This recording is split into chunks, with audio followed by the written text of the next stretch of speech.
Bonjour, monsieur and madame. Welcome to a special edition of In Pit Lane. Well, I never thought I'd ever be saying this from this particular location. As you can see behind me, we are in Paris. The reason we're in Paris is because we're going down to the Le Mans 24 Hour. Also, a bit later, we'll take you to the Goodwood Festival Speed and a lot more. Welcome to a special edition of In Pit Lane.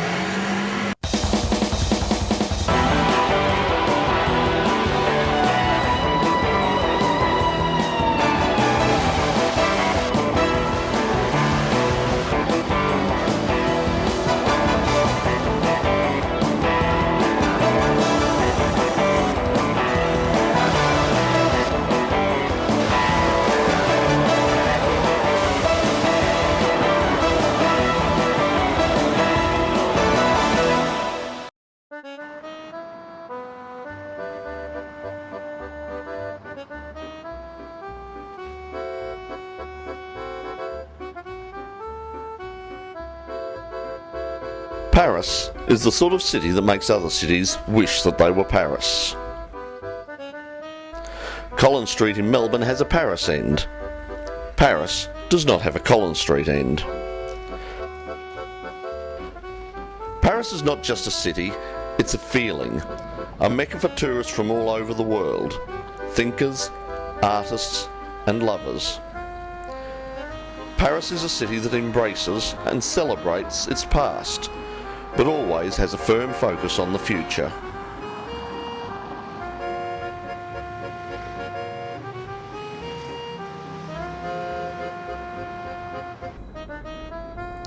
Parisians don't as much walk around their town as promenade. The women even sashay.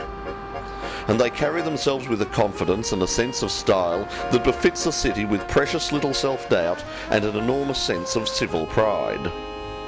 It is inspiring, exciting, and stunningly beautiful.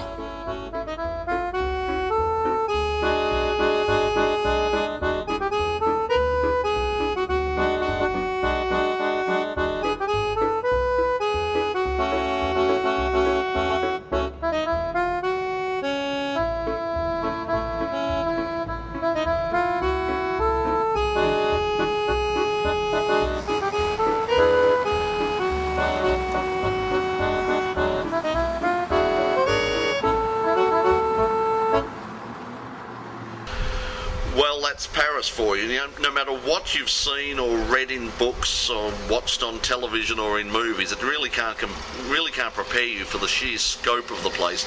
It is just the most extraordinary city. But this isn't Getaway, this is In Pit Lane, and the reason we're here is to take you down to one of the classic motor races of the world. It's the 24 Hour of Le Mans. But before we take you to the track itself, let's do a bit more tourism stuff and take you to this town of Le Mans, and that is something of a surprise.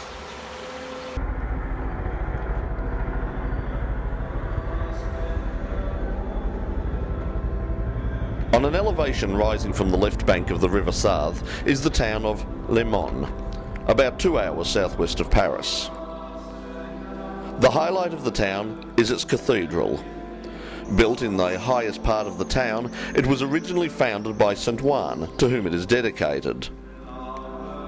Built between the 11th and 16th centuries, the cathedral is a stunning example of early Gothic architecture and contains some of the oldest examples of stained glass in Europe.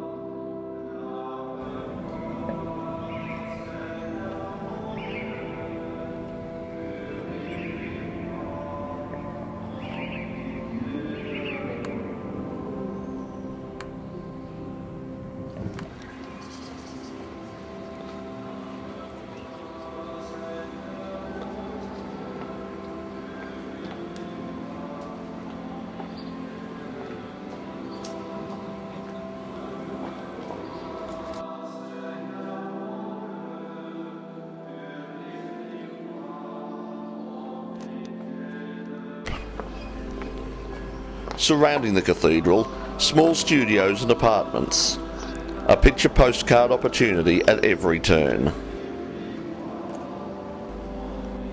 And at the front, keeping a watchful eye on the town below, this statue, clearly dedicated to Saint Jezza, patron saint of the Specky. And here, As throughout the world, amid all this great tradition, art and history, Australia's finest beer! Yes, the fosterisation of the world has even reached Le Mans. The town of Le Mans itself is a labyrinth of cobblestone streets with small shops, bars and restaurants. Located in the centre of the town is this statue dedicated to the race that has made the town famous the world over.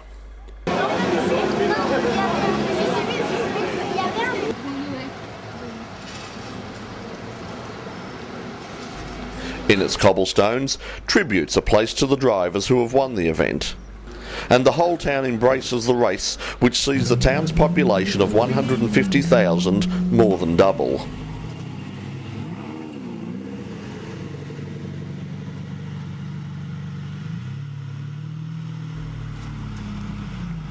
Friday night, the cathedral and its surrounds are the site for the drivers' parade. Over 150,000 people line the streets to see the world's best sports car drivers and Colin McRae tour the city in classic veteran and vintage cars. Give us a smile, Colin! Oh well. The track at Le Mans is a stone's throw from the heart of the city, and everything you've ever heard about it is true. Nothing in Australia, no, not even Bathurst, comes anywhere near the scope of this track and its remarkable event, nor the incredible efficiency and friendliness of its officials and staff.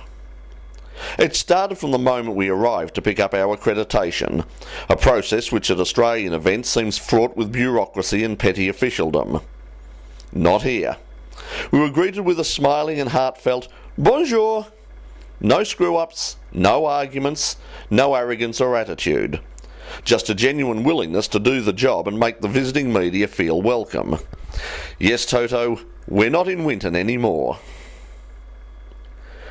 After finding our way to the designated car park through an unceasing barrage of smiles and good humour, it was up to the impressive three-level media centre, with everything designed to make the life of this year's 1,612 accredited media from 24 countries as comfortable as possible. Behind the massive pit complex, with its corporate boxes and wall-to-wall multi-million-dollar transporters, lay the real Le Mans, a temporary community of around 200,000 people. Now that's an impressive weekend's work, and it's only Saturday. It's 5 minutes to go before the start of the world's greatest sports car race, and we're standing alongside pole sitter Alan McNish in the all-conquering Audi R8. A walk across the grid to the other side of the track, and you gaze up at an incredible kaleidoscope of excited faces. There's a group of Brazilian fans screaming to gain our attention. Outbreaks of bright orange from the Dutch contingent there to support Jan Lammers, racing for Holland outfit. A barrage of noise from air horns and whistles, and the constant chant of the English. The English have colonised Le Mans. Up to 40% of the crowd every year comes over the channel. They come mainly to drink, eat, pull some local toy, and entertain themselves with their well-rehearsed, time-honoured and very annoying music hall routines. Just about everything other than actually watching the race. Despite all this, even the British fans, the scourge of international sporting events, are a friendly if somewhat annoying presence, and the locals seem more than happy to let them play on, all the while taking in the millions of euros the race brings to the area every year. The international contingent even extends to the trackside marshals, including Australian Roger Churnside. Give us a wave, Rog! Seems friendlier than Colin McRae. The temporary villages that surround the track offer the spectator plenty of diversions should the constant buzz of the race start to wane. The food is a gourmand's delight. No cold pies and soggy chips here. There's Italian ice cream, the ever-present baguette, and this potato au gratin that seemed very popular. That is the second biggest fry pan I have ever seen. Of course, the true French way to enjoy the race is a crêpe de grande manière, washed down, of course, with plenty of champagne. And I mean champagne. If you're looking for something more sophisticated, then there are several outdoor restaurants, complete with waiter service. Oh, by the way, if you're wondering where all the cars are, don't worry, they're out there. It's just that the international television rights for the race are owned by a group called IMG, affectionately known the world over as the International Money Grabbers. And you see, they wanted a lazy $10,000 US, yes, the real green stuff, for us to film anything at all at the track. So unfortunately we can't show you any on-track action, but here instead are some random shots of the French countryside in summer. Good God, how did those cars get in there? I'll kill that bloody editor. IMG, look, we are just so terribly sorry. I mean, I had no idea. I'm as shocked as you are.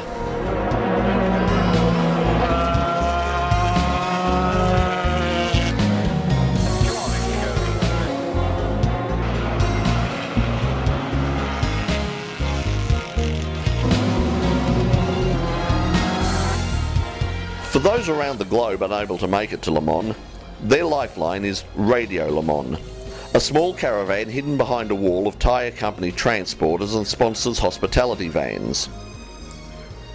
Radio Le Mans started several years ago to cater to the legion of British fans who make the yearly pilgrimage to the event. Thanks to the internet, today that service is heard all around the world. Over the race weekend, the team will receive over 4,000 emails, many from Australia. Gary Champion, one of the station's anchormen, is an 11-year veteran of Radio Le Mans and has watched its development through the years as technology made the service available to an ever-widening circle of race fans. An incredible comeback from that car, in the number 2 car in 3rd place at the moment. 4th place is a Pescarolo. Eric Comas is behind the wheel of the number 18 car. You just get the phone is inundated. You know, these here, this is text messages, and then we have emails. I heard last night all the emails that you were getting.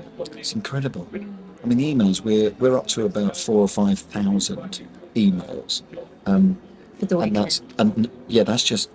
That's not including those for the week. That's just so far since yesterday morning through until now, and they'll just keep coming in on text messages. I don't know how many we're up to, but we're probably getting a few hundred every day from people here. It's just, you know, the support we get from people is phenomenal. Out on the track, the unyielding march of the Audis goes on. Even an early off-track excursion fails to derail the unrelenting domination of the R8, a car now being talked about in the same breath as the famous Porsche 917s of the 1970s. Respected American motorsport journalist Gordon Kirby once said that nobody could call themselves a true motorsport fan without experiencing a 24-hour race at Le Mans. Well, having experienced it ourselves, we know what he was talking about. You must go. No, I mean, you must. Well, we're just leaving the town of Le Mans and Le Mans 24 Hour. We're heading back to Paris. We're going to Montlhéry. Montlhéry was a pre-war circuit, a banked oval, a bit like Goodwood. He turns on the wipers again instead of the indicator. A pre-war circuit which will stage its last ever race this weekend, and we're going down there to show you all of the action from there. We've had a brilliant time at Le Mans 24 Hour. The town of Le Mans, as you can see, was absolutely superb. The people were incredibly friendly. The officialdom, everybody, a lesson to everybody in Australia as to how you get a job done effectively, efficiently, and very friendly as well. So, as I said, we're heading to Paris, we're heading to Montlhéry, and that's where you'll be joining us straight after this break. You're watching In Pit Lane from France. Join us after the break.